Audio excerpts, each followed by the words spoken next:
Alhamdulillah, wassalatu wassalamu ala rasulillah wa ala alihi wa sahbihi wasallam. Baik. Nah, sekarang kita lanjut dengan bahasan yaitu fikih manhajus salikin, syarat salat menutup aurat. Moga dibaca.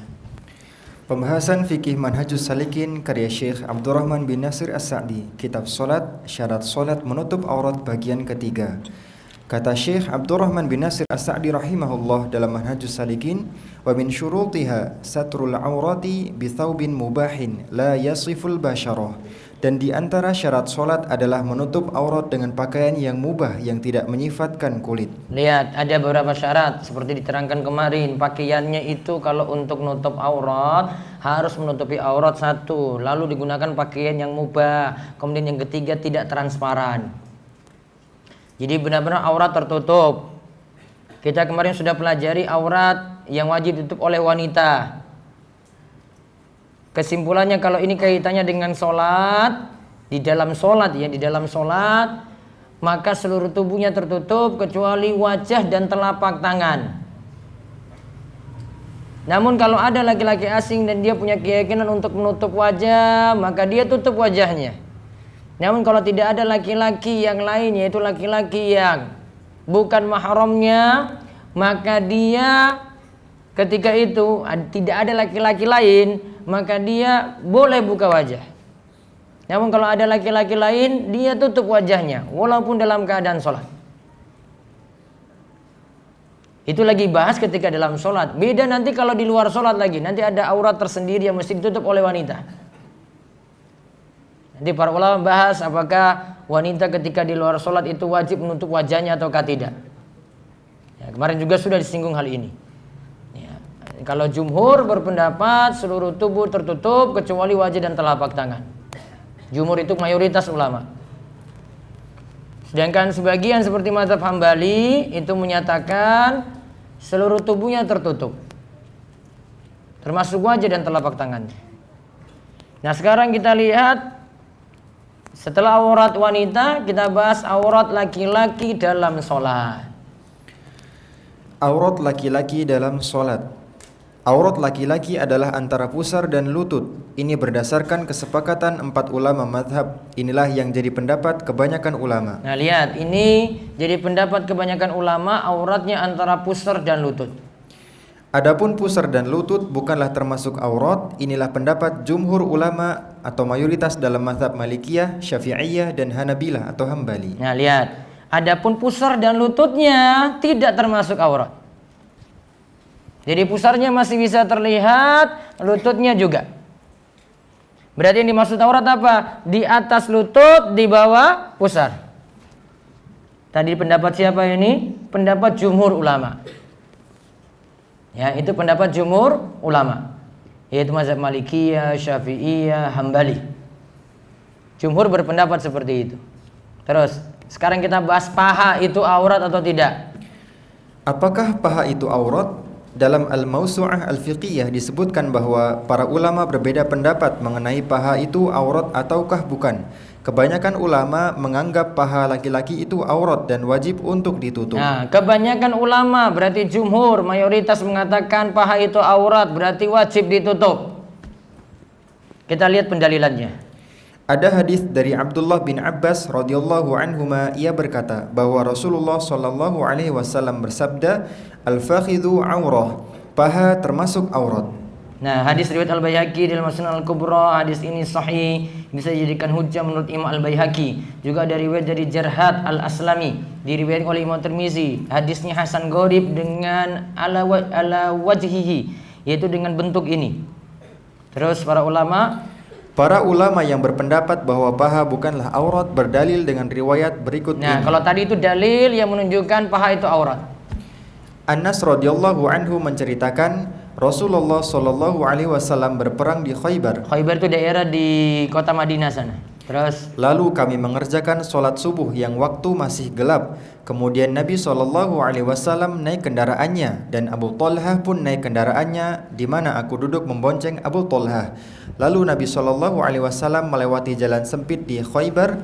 Anas pun berkata, wa inna rukbati latamassu fakhidha nabiyillahi sallallahu alaihi wasallam thumma hasara al-izara an fakhidhihi hatta inni anzuru ila bayadi fakhidhi nabiyillahi sallallahu alaihi wasallam, sehingga kedua lututku bersentuhan dengan paha Nabi sallallahu alaihi wasallam. Kemudian beliau membuka atau menyingkap kain sarungnya dari pahanya hingga aku melihat putihnya paha Nabi sallallahu alaihi wasallam. Dari hadis ini Ibnu Hajar menyatakan bahwa bersentuhannya lutut dan paha di sini tentu tanpa ada pembatas, karena menyentuh aurat tanpa ada pembatas tidaklah dibolehkan. Berarti dari pendapat ini menyatakan bahwasanya paha tidak termasuk aurat. Terus yang mana aurat? Yang aurat nanti sau'atain, yaitu antara kubul dan dubur saja. Berarti kubulnya yang aurat dan duburnya yang aurat. Cuma berpendapat itu saja berarti. Dari sini lihat dalilnya jelas. Kalau menurut pendapat ini, paha tadi apa?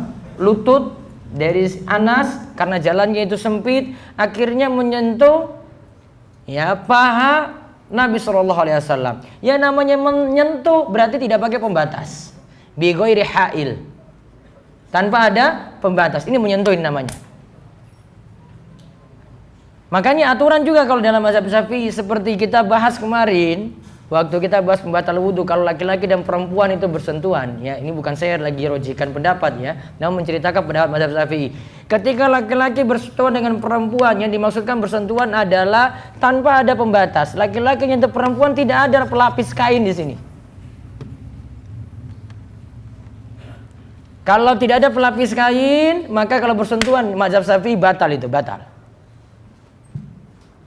Berarti kalau ada kain tidak batal. Ingat lagi bahas batal ya, bukan kamu bahas lagi nyentuh perempuan ya.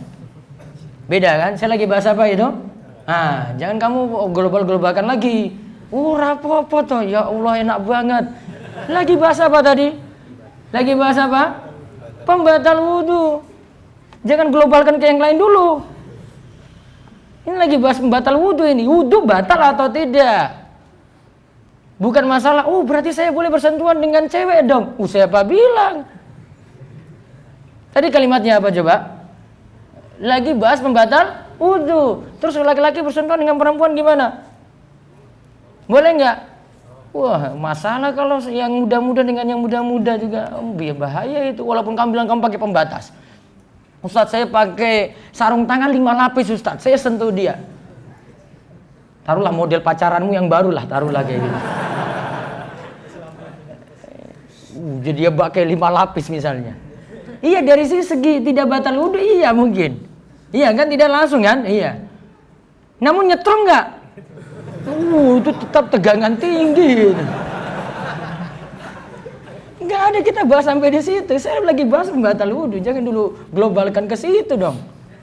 Konsen dulu, balik dulu ini pembatal wudu ini. Makanya namanya bersentuhan itu. Berarti tadi kalau dikatakan lututnya Anas itu bersentuhan dengan paha Nabi SAW berarti bersentuhan langsung.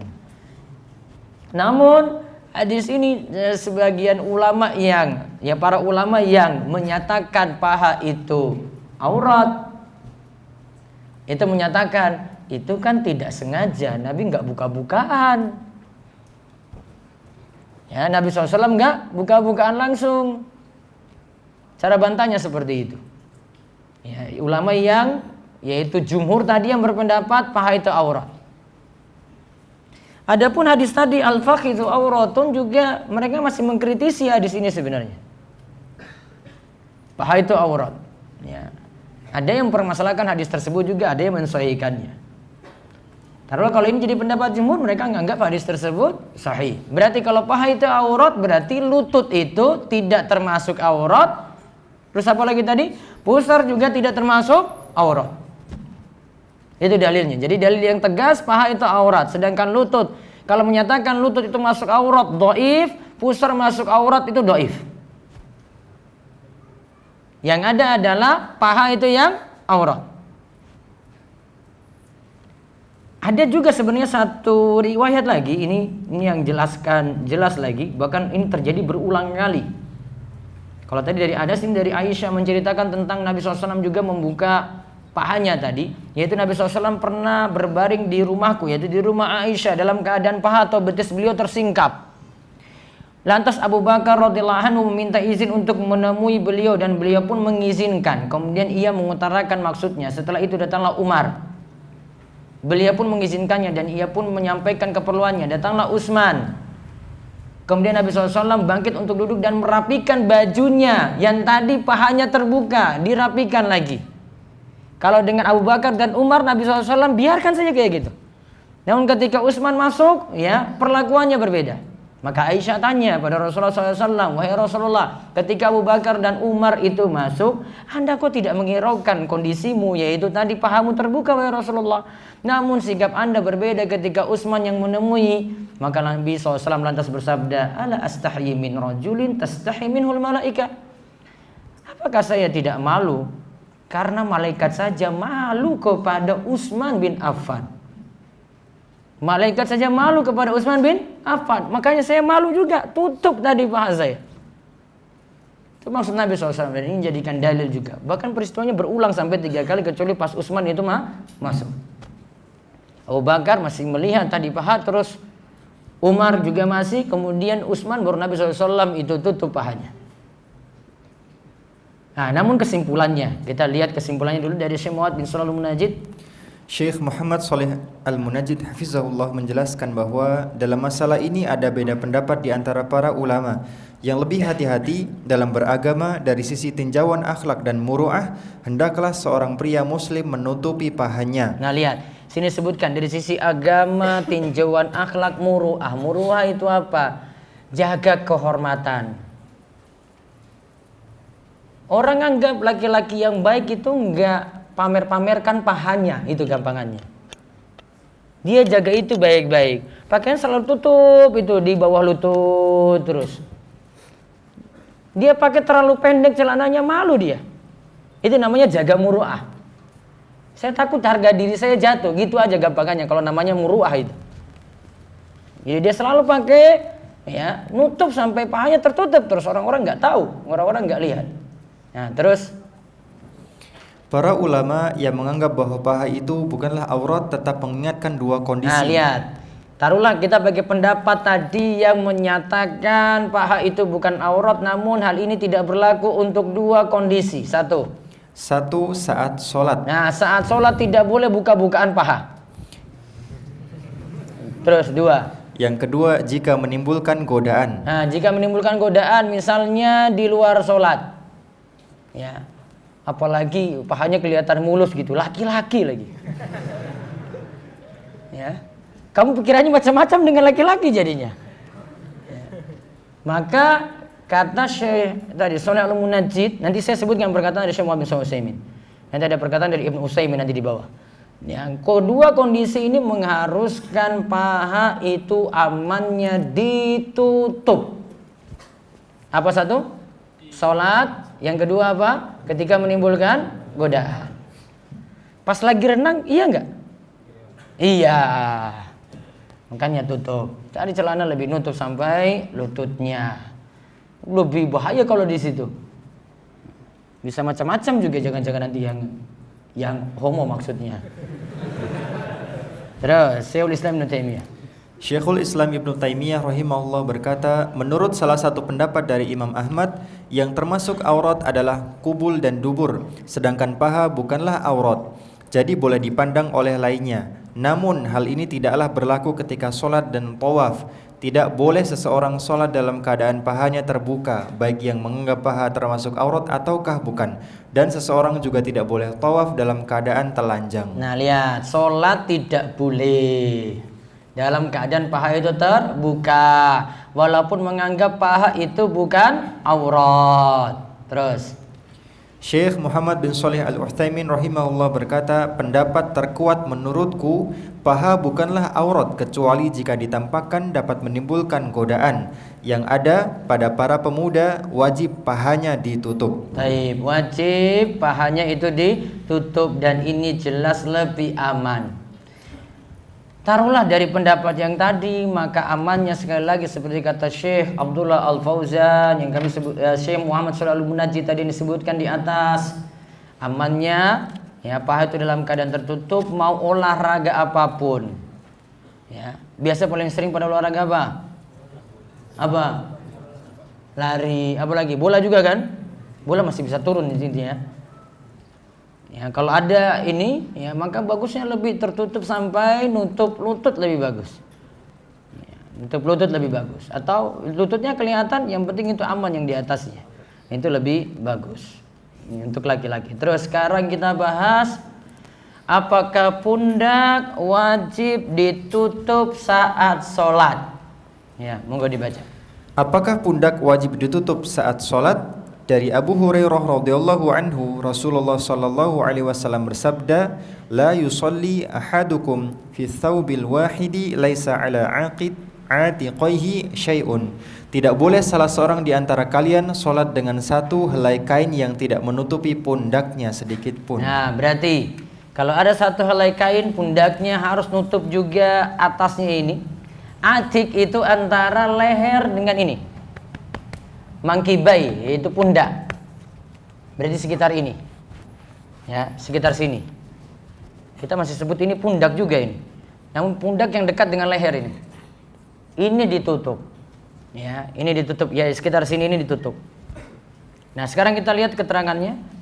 Ada beda pendapat dalam hal ini. Para ulama berselisih pendapat tentang disyaratkan sesuatu yang menutup pundak dalam sholat. Pendapat pertama menyatakan bahwa menutup pundak dengan sesuatu dalam sholat itu disunnahkan, tidak sampai wajib. Inilah pendapat jumhur atau kebanyakan ulama seperti ulama Hanafiyah, Malikiyah, dan Syafi'iyah, serta merupakan salah satu pendapat dalam madhab Imam Ahmad. Jadi kalau menurut jumhur, kebanyakan ulama, menutup pundak tidak sampai wajib. Berarti kesempurnaan. Ya, terus pendapat kedua. Pendapat kedua menyatakan bahwa menutup pundak saat sholat itu syarat. Inilah pendapat madhab Hambali, juga menjadi pendapat Ibnu Hazm, Asy-Syaukani, dan Syekh Abdul Aziz bin Baz. Nah, kita lihat kesimpulannya dari Syekh Muhammad bin Shalih Al-Utsaimin. Syekh Muhammad bin Shalih Al-Utsaimin rahimahullah berpendapat bahwa menutup pundak saat sholat adalah sunnah, bukanlah wajib, baik untuk sholat wajib maupun sholat sunnah. Hal ini berdasarkan hadis, jika memang sempit maka jadikanlah sarung dengannya. Pendapat yang menyatakan pundak itu disunnahkan ditutup, itulah pendapat yang lebih kuat dan jadi pendapat kebanyakan ulama.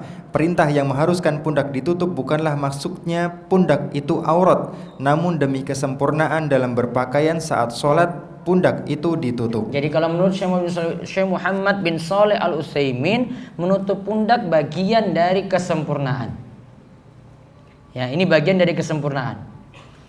Dan ini yang lebih hati-hati. Namun ada pendapat lagi Syekh Abdullah bin Shalih Al-Fauzan di bawah. Syekh Abdullah bin Shalih Al-Fauzan hafizahullah menguatkan pendapat wajibnya menutup pundak. Ia pun merinci, yang pertama, jika memang pakaian itu lebar, bisa menutupi atas dan bawah, maka tutuplah atas dan bawah. Yang kedua, jika memang pakaian itu sempit, hanya bisa menutupi atas atau bawah, maka tutuplah aurat yang wajib, yaitu antara pusar dan lutut. Dan sepakat ulama masih boleh sholat dengan sehelai kain saja, sebagaimana kata Ibnu Rushd dalam Bidayah Al-Mujtahid. Baik, kita lihat. Jadi kesimpulannya yang paling bagus nih Syekh Abdullah Fauzan. Beliau katakan, beliau menguatkan pendapat wajibnya nutup pundak. Dirinci. Kalau memang pakaiannya itu lebar, artinya kita punya pakaian, ada koko bagian atas punya, sarung atau celana bagian bawah juga punya, maka tutuplah atas dan bawah. Maka kalau dia punya koko, nggak boleh dia pakai alasan, wah dia pakai sarung aja itu sholat. Kenapa kamu sholat pakai sarung? Oh boleh kok. Kalau kata Syekh Abdullah Fauzan, nutup itu, kamu punya pakaian yang lebar karena bisa tutup atas dan bawah. Kecuali kondisi yang kedua, jika memang pakaian itu sempit, maksudnya hanya bisa menutupi atas atau bawah saja. Nah, pakaian atas ini misalnya kena najis, cuma tinggal sarung, ya, cuma tinggal sarung aja. Mau narik ke atas dia juga nggak bisa nutup sampai pundak, cuma bisa bawah saja kan? Maka tutuplah aurat yang wajib. Aurat yang wajib apa? Antara pusar dan lutut. Dan sepakat ulama, walaupun kamu sholat dengan satu helai kain saja sah. Taruhlah sarung saja tadi ya. Namun itu ingat, itu ketika tidak ada pakaian apa-apa kecuali satu saja, hanya bisa nutupi atas atau bawah, maka milih untuk nutupi aurat yang wajib. Dan ini nanti berlaku ketika ada jenazah yang ingin dikafani pula. Kalau jenazah ingin dikafani, kan kita pakai 3 lembar kain. Kalau ini tutup sempurna. Kalau punya 3 lembar kain tutup sempurna seperti itu. Namun kalau ada cuma 1 lembar kain saja, seperti keadaannya Mus'ab bin Umair. Mus'ab bin Umair itu meninggal dunia dalam keadaan cuma 1 lembar kain saja dia punya. Tarik ke atas, diceritakan riwayatnya, tarik ke atas, bawah terbuka. Tarik ke bawah, atas terbuka. Maka cuma ditutup aurat yang wajib. Berarti apa? Antara pusar dan lutut. Berarti cuma jadikan seperti sarung saja. Sah. Maka dirinci dengan 2 rincian ini yang paling bagus. Dan ini paling aman. Jadi gini, kalau kita sholat tidak boleh ya nganggap enteng ketika kita cuma pakai sarung saja bawah. Dan jangan berhujah dengan kalimat yang di awal tadi, aurat itu antara pusar dan lutut saja. Kalau kita punya baju lagi atau koko lagi yang bagian atas, di sini tidak dipersyaratkan koko berarti ya. Yang penting ada yang nutupi pundak. Nah, kecuali kalau tidak ada lagi baju yang lainnya, akhirnya cuma pakai satu, maka cuma satu itu saja dia pakai. Wallahu a'lam bishawab. Baik, kita lanjut beberapa pertanyaan. Ustaz, jika saya bangun tidur lalu posisi saya sedang tengkurap, apakah berdosa? Pada saat hendak tidur saya ke kanan, namun saat bangun saya tengkurap. Ingat kaidah pertama, kalau dalam keadaan tidak sadar atau dalam keadaan lupa, tidak sengaja melakukan suatu pelanggaran, dianggap seperti tidak melakukan. Itu pertama. Jadi misalnya kaitannya dengan ibadah, pelanggaran saat kita puasa. Ada yang melakukan pelanggaran makan di siang hari puasa. Itu kan pelanggaran. Puasanya sah atau tidak? Sah. Dia dianggap seperti tidak melakukan. Dia dianggap seperti tidak melakukan pelanggaran saat puasa. Makanya tadi seperti tidak dianggap. Itu kaidahnya. Kemudian kaidah yang kedua, ya, yang melakukan sesuatu karena lupa atau tidak sengaja dianggap dosa. Berarti tidak dikenakan dosa. Nabi SAW itu bersabda, Innallaha tajawazali an ummati al-khata'a wa nisyana wa mastukrihu alaih. Allah itu maafkan dosa ketika seseorang itu lupa, tidak sengaja atau dipaksa. 3 hal ya, lupa, tidak sengaja atau dipaksa. Ada yang melakukan seperti ini, dosa tidak kena. Namun tentang masalah dia harus ganti ataukah tidak, nah itu kalau dia meninggalkan kewajiban, iya harus ganti. Namun kalau dosanya tidak kena, contoh, dia lupa kerjakan sholat subuh atau baru bangun jam 7 misalnya. Seperti yang kemarin kita bahas ketika qadha sholat saat tertidur tadi. Kena dosa enggak dia kerjakan sholat subuh jam 7? Tidak. Dia tetap kerjakan sholat namun tidak kena dosa saat itu. Jadi intinya tidak berdosa karena tidak sadar tadi ketika bangun tidur dalam keadaan tengkurap tadi. Kemudian dianggap seperti tidak melakukannya. Namun saran saya asalnya melatih diri terus supaya tidak tidur tengkurap lagi. Biasakan. Nanti lama-lama kebiasaan ini pun juga akan hilang. Dia bangun kok tiba-tiba tidurnya tengkurap, itu nanti akan hilang. Ustadz, apakah tengkurap ketika membaca buku atau belajar sama seperti larangan tidur sambil tengkurap?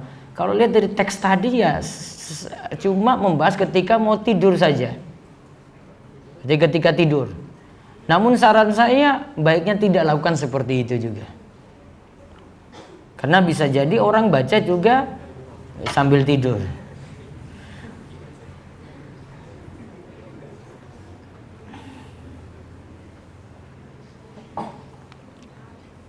Gimana hukumnya datang ke kajian dengan menggunakan ojek online dengan driver laki-laki untuk akhwat? Baiknya tidak. Artinya lebih amannya tidak menggunakan ojek online seperti itu. Kalau dia mau lebih ringan, ya bisa dengan rombongan teman yang banyak menggunakan apa istilahnya? Car itu apa? Go-car misalnya. Lebih aman dari sisi satu pengemudi dengan banyak perempuan, lebih aman dia dibandingkan dia sendiri. Mungkin bisa dikurangi dengan cara seperti itu. Kalau tidur hendaknya menghadap kiblat miring ke kanan. Iya. Jadi ini sana utara, situ selatan, berarti kepalanya di utara, kakinya itu di selatan, tidurnya itu miring ke kanan. Cara tidurnya seperti itu. Jadi ditambahkan lagi berbaring ke kanan, kemudian dalam keadaan berbaringnya itu menghadap kiblat.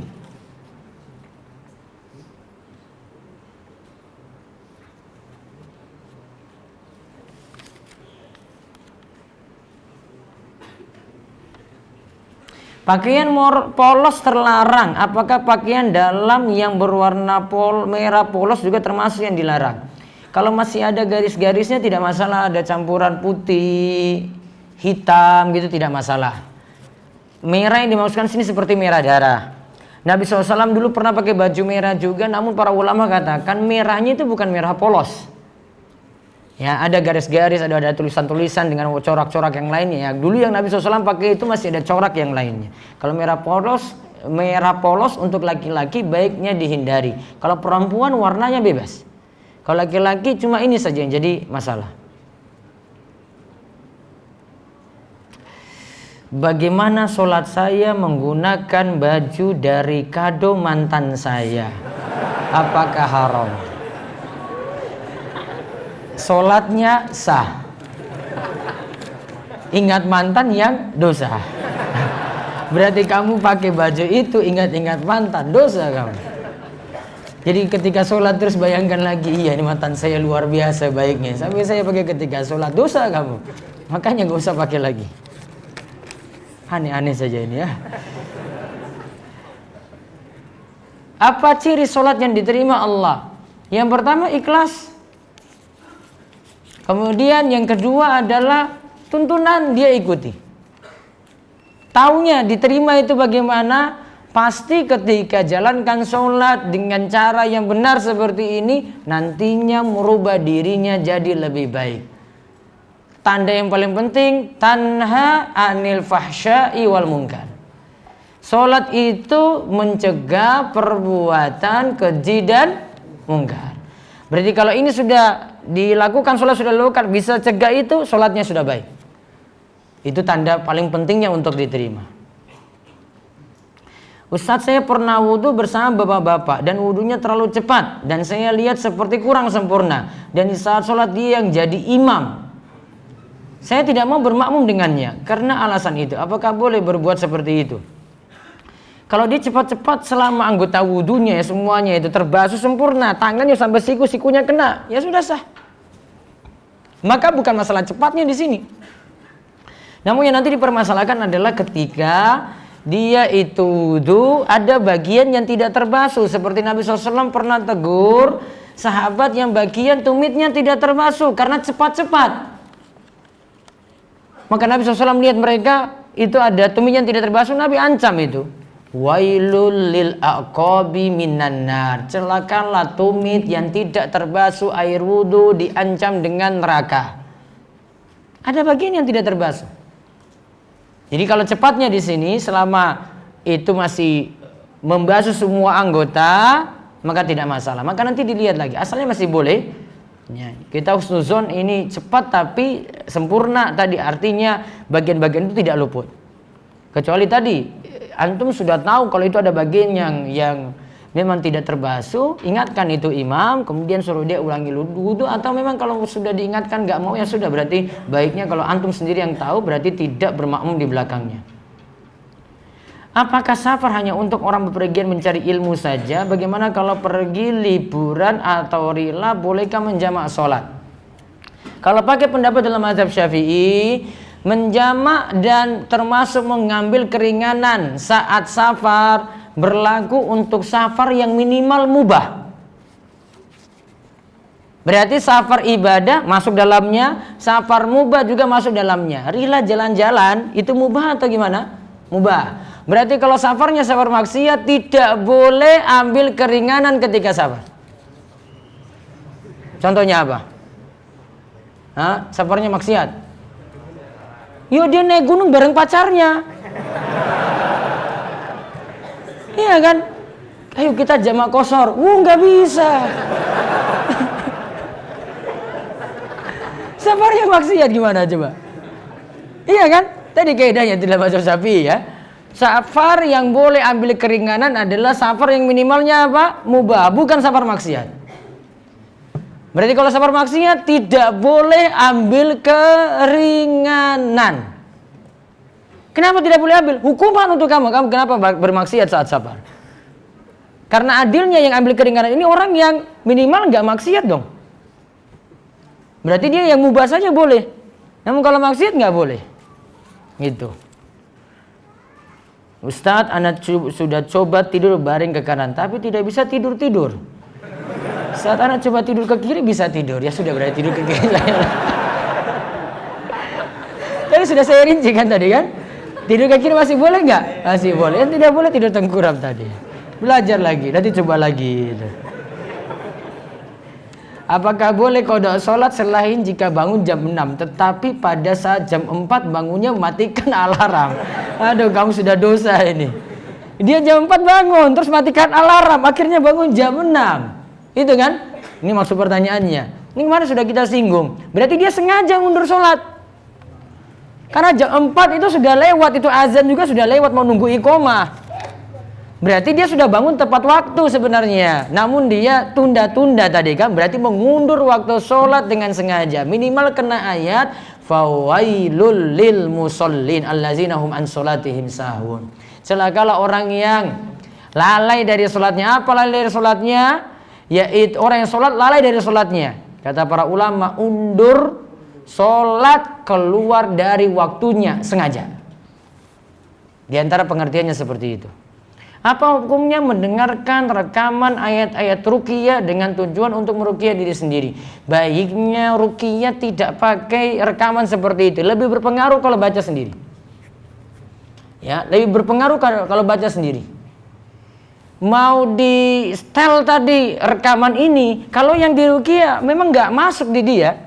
Karena kan ruqyah itu bisa berpengaruh dari sisi satu, orang yang di ruqyah dan orang yang meruqyah. Kalau orang yang diruqyah ini tidak sadar untuk diruqyah gitu, tidak mau pernah tobat juga atas perbuatan-perbuatannya, misalnya dia buat syirik nih sampai dia itu kena kesurupan, maka nggak akan berpengaruh itu tadi sihir, nggak akan berpengaruh ruqyah untuk mengobati sihirnya misalnya. Jadi amannya tidak pakai rekaman, namun diruqyah langsung itu lebih bagus dan lebih cepat berpengaruh. Ya, lebih cepat berpengaruh daripada dengan menggunakan rekaman. 15 menit lagi kita lanjut dengan tanya jawab. Bagaimana batasan waktu sholat tahajud di sepertiga malam terakhir jika dikaitkan dengan munculnya fajar kadzib? Apakah ada relevansinya? Fajar kadzib itu fajar sebelum fajar shodiq. Kalau fajar shodiq itu fajar subuh.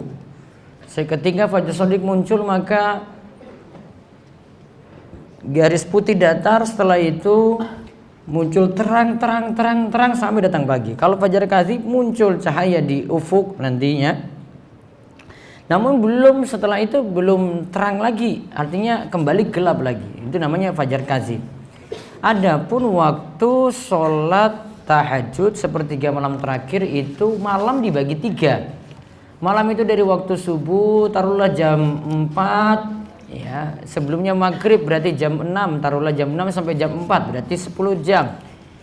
Dibagi 3 berarti sepertiganya sekitar 3 jam, sekitar jam 1 malam. Itu untuk sepertiga malam terakhir tadi.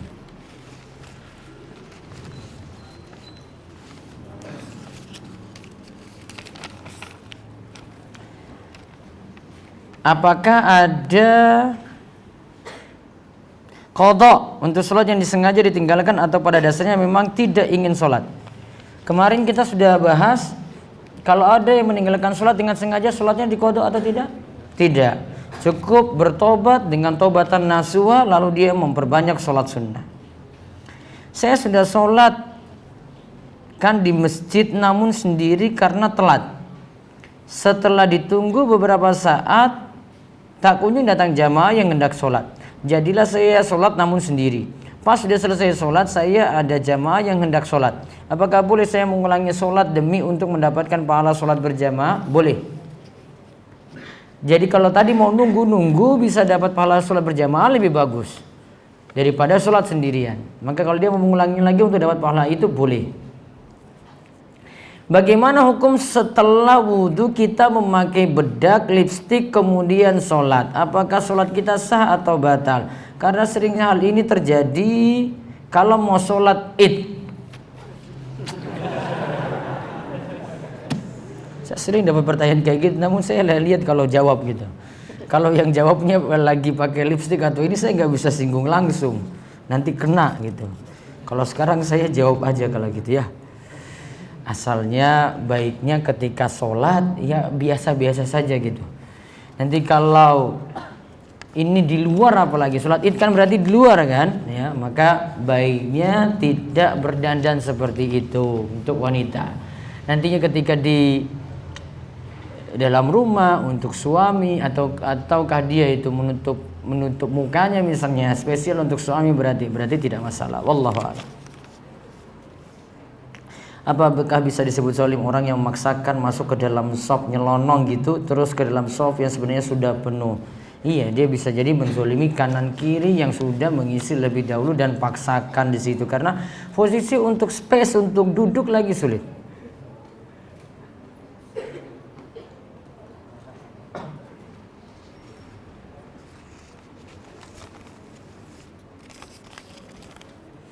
Apakah masih bisa dikatakan dapat satu rakaat bersama imam ketika imam sedang ruku, namun jamaah masbuk baru takbir dan belum sempat ruku juga? Selama masih dapati imam ruku, ya dapatkan imam ruku berarti sudah dapat satu rakaat. Yang penting posisi imam sudah ruku gini, sedang ruku, belum bangkit. Kalau sudah bangkit berarti antum nggak dapat lagi. Namun kalau masih ruku berarti dapat satu rakaat. Jika di waktu subuh hujan deras sekali dan saya tidak bisa jamaah subuh di masjid, apakah tetap boleh sholat fajar di rumah sebelum sholat subuh? Boleh. Jadi kerjakan sholat subuh di rumah kalau memang hujannya deras dan di dalam kalimat azan itu ada perintah sholatlah di rumah kalian. Maka ketika itu memilih sholat di rumah, ya memilih sholat di rumah boleh. Itu uzur untuk tidak pergi ke masjid. Lalu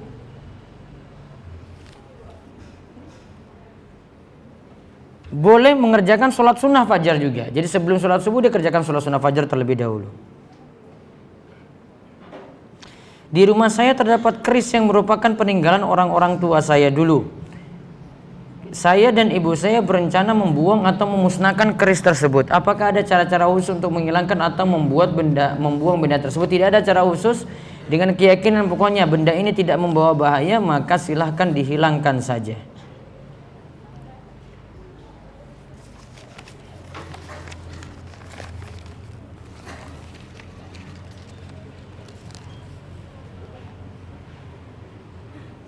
Ketika kita lupa dalam sholat dan kita lupa juga sujud sahwi, langsung salam. Sebentar, kita lupa dalam sholat dan kita lupa juga sujud sahwi. Double berarti ya. Tetapi belum ngapa-ngapain, bisa langsung sujud sahwi dan salam. Taib. Bagi yang harus sujud sahwi, dia belum sujud sahwi sebelum salam misalnya. Kalau dia milih madhab Syafi'i berarti sujud sahwinya sebelum salam. Maka nantinya dia misalnya pergi ke luar sana baru dia ingat, oh saya lupa sujud sahwi, maka dia tinggal balik tambah sujud sahwi, kemudian langsung dia salam. Sujud sahwi itu dengan sajadatain, 2 kali sujud. Dia sujud pertama Allahu Akbar, sujud, bangkit, duduk antara 2 sujud, terus turun lagi Allahu Akbar, sujud sahwi, sujud yang kedua, lalu bangkit lagi kemudian salam. Selama wudunya tadi belum batal sampai di sana dan ini masih nyambung, jedanya tidak terlalu lama, maka dia cuma tambah sujud sahwi tadi.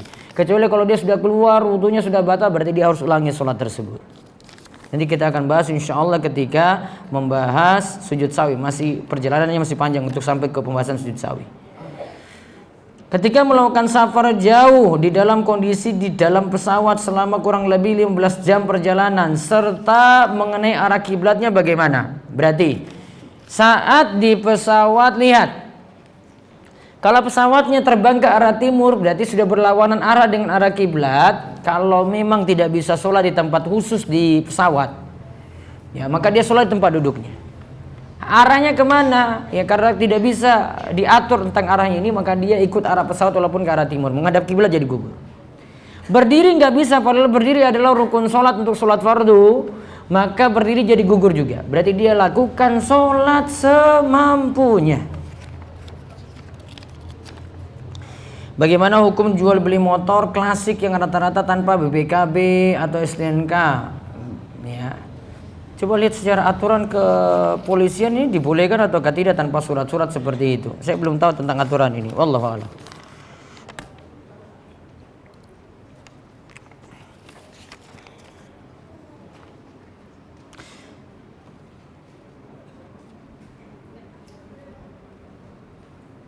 Transaksi jual beli haram dilakukan di masjid.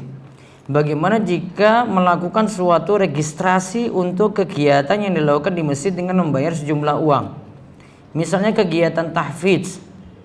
Di situ ada peserta dituntut untuk bayar uang makan misalnya. Maka saran saya tetap di luar masjid.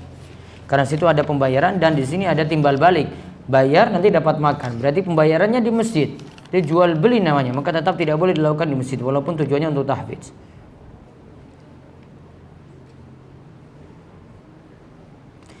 Hukum mengadakan acara atau mengikuti acara 7 hari sampai 1000 hari dalamnya tidak ada sesajen. Apakah boleh ikut atau tidak? Dari penentuan harinya sudah tidak ada tuntunan.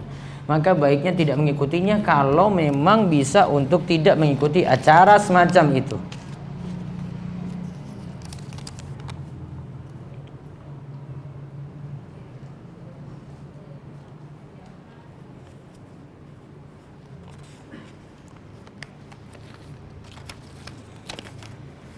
Apa hukumnya mengelola uang yang tidak jelas asalnya dari mana? Uang ini saya dapat dari atasan kerja, di mana bertujuan untuk uang operasional para bawahannya, talangan untuk membeli tiket dinas keluar kota.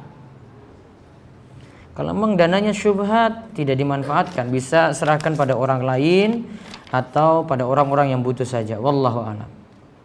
Saya adalah seorang mahasiswi yang masih dibiayai oleh orang tua. Saya berinisiatif mewakafkan sebagian uang tersebut untuk membangun masjid dan saya niatkan atas nama kedua orang tua saya. Mengenai hal ini apakah saya harus minta izin kepada orang tua ataukah saya boleh diam saja agar dapat menjaga keikhlasan? Kalau ini memang uang dari orang tua masih hidup, maka izin dari orang tua lebih bagus. Namun kalau orang tua sudah meninggal dunia tanpa ini langsung dengan atas nama orang tua, nanti pahalanya nyampe kepada orang tua. Wallahu a'lam. Misalkan seorang membuka warung makan dan menyediakan tempat untuk makan di situ. Misalkan ada yang membeli dan makan di tempat itu, tetapi yang beli dan makan di tempat itu adalah seorang yang pacaran atau bukan mahramnya. Apakah penjual tersebut mendapatkan dosa?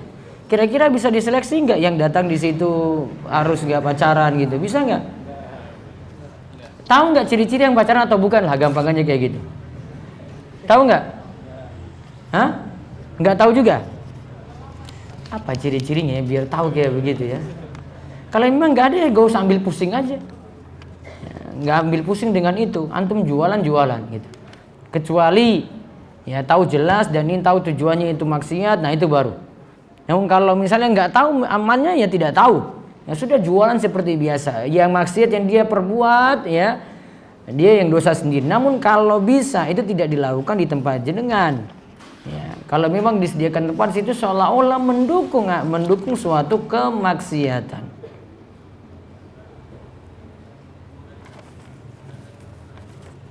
Tiga lagi ya.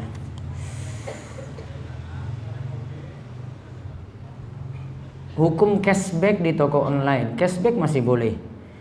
Hukum penggunaan non cash virtual di toko online. Ini saya belum pernah ini. Jadi nanti ada yang tolong terangkan dulu. Hukum jual beli uang jadul atau kuno. Kalau uang itu tidak berlaku lagi, wallahu alam, penjualannya tidak seperti menukar uang dengan uang, karena yang itu tidak lagi berfungsi seperti alat tukar. Sehingga kalau ada yang menjual misalnya dengan harga yang berbeda dengan yang tertulis dalam mata uang, itu sah-sah saja, wallahu alam. Uang infak masjid boleh nggak dipakai untuk kajian tablik akbar? Tergantung, yang penting dari takmir masjid umumkan kepada jamaah, ini uang ini nanti yang ditarik, ini akan digunakan untuk tablik akbar. Boleh seperti itu dan sah-sah saja. Jadi anak kerja di koperasi dan UMKM. Nah, di dinas ini membina atau menaungi koperasi dan UMKM, tapi tidak mendapatkan uang dari koperasi dan UMKM, dan posisi saya di bagian TU. Apa pekerjaan saya ini termasuk riba, Ustaz? Coba dicek di koperasi itu ada simpan pinjam atau tidak. Rata-rata ada nggak? Ada atau tidak? Ada. Maka timbang baik-baik. Karena kalau situ ada riba, berarti jenengan di bagian TU bisa jadi kena hadis Nabi SAW, wa katibahu, orang yang jadi penulis alias sekretaris yang dia catat itu transaksi riba yang ada, termasuk dalam laknat Rasulullah sallallahu alaihi wasallam. Terakhir,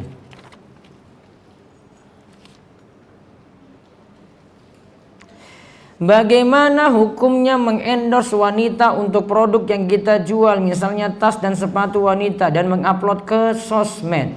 Boleh, namun untuk akun yang cuma dilihat perempuan saja. Bisa nggak kira-kira? Maka kalau baiknya tidak tampilkan face gitu. Cuma penting aja, misalnya dia jualan gamis ya, berarti cuma bentuk gamisnya saja yang dipakai perempuan, namun muka nggak kelihatan. Gitu aja. Bagian muka dihapus, atau dia cuma tampilkan saja pakaian tertentu gitu. Itu lebih aman. Ini seperti dia pajang di manekin atau patung gitu aja, itu lebih aman di situ daripada dia tampilkan sosok cantik di situ. Karena medsos itu semua orang bisa buka. Ya, medsos semua orang itu bisa buka. Beda dengan kalau kita pasang katalog, kemudian orang yang tertentu saya bisa masuk, harus pakai identitas, kemudian nanti lihat produk kita yang masuk perempuan saja, beda.